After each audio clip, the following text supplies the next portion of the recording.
আজকে খানাকুলের অরুন্ডাতে তৃণমূল কংগ্রেসের উদ্যোগে একটা প্রতিবাদ কর্মসূচি হয়েছে। তৃণমূল সুপ্রিমো মমতা বন্দ্যোপাধ্যায় যে প্রতিবাদের ডাক দিয়েছিলেন ধর্ণা মঞ্চ থেকে, তারই ডাকে সাড়া দিয়ে আজকে সেই কর্মসূচি হয়েছে অরুন্ডাতে। আমার সঙ্গে ফোন লাইনে রয়েছেন এলাকার তৃণমূল নেতা সীমান্ত হাম্বি ওরফে বাঘা।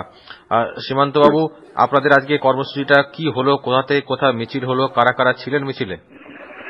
অরুন্ডা চৌমাথা থেকে অরুন্ডা অঞ্চলের সামনে পথসভা হয়েছে। পথসভায় উপস্থিত ছিলেন পারভেজ রহমান, প্রাক্তন বিধায়ক, এবং ব্লকের সভাপতি অভিজিৎ বাগ এবং সহসভাপতি রাঙাদা, ওনারা সবাই প্রেজেন্ট ছিলেন।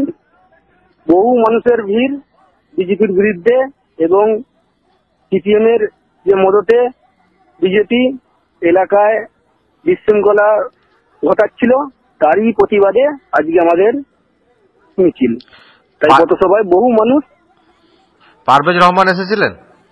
হ্যাঁ, পারভেজ রহমান এসেছিলেন। তিনি কি বলে গেলেন? তিনি বললেন এলাকার শান্তি শৃঙ্খলা কোন রকম যে বিজেপি যে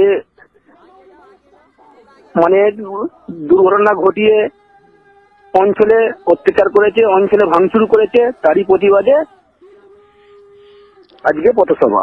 আপনারা এই যে বিজেপির যে বিরুদ্ধে যে কর্মসূচি চলছে বিভিন্ন জায়গা জুড়ে, দেশ জুড়ে আপনাদের তৃণমূল কংগ্রেসের, তার মধ্যে আপনাদের এলাকাতেও যে অশান্তি ঘটেছিল সেখানেও আপনারা মনে করেন এখনো যে বিজেপির মদতেই সেই ঘটনা ঘটেছিল? ওকে, এবং তারই প্রতিবাদ স্বরূপও আজকে আপনারা সেই প্রতিবাদও আপনারা জানিয়েছেন এই কর্মসূচির মধ্য দিয়ে। অসংখ্য ধন্যবাদ সীমান্ত হাম্বি ওরফে বাঘা, আমার সঙ্গে এতক্ষণ ফোন লাইনে ছিলেন। সেটা পারভেজ রহমানেরই প্রাধান্যতা। অসংখ্য ধন্যবাদ।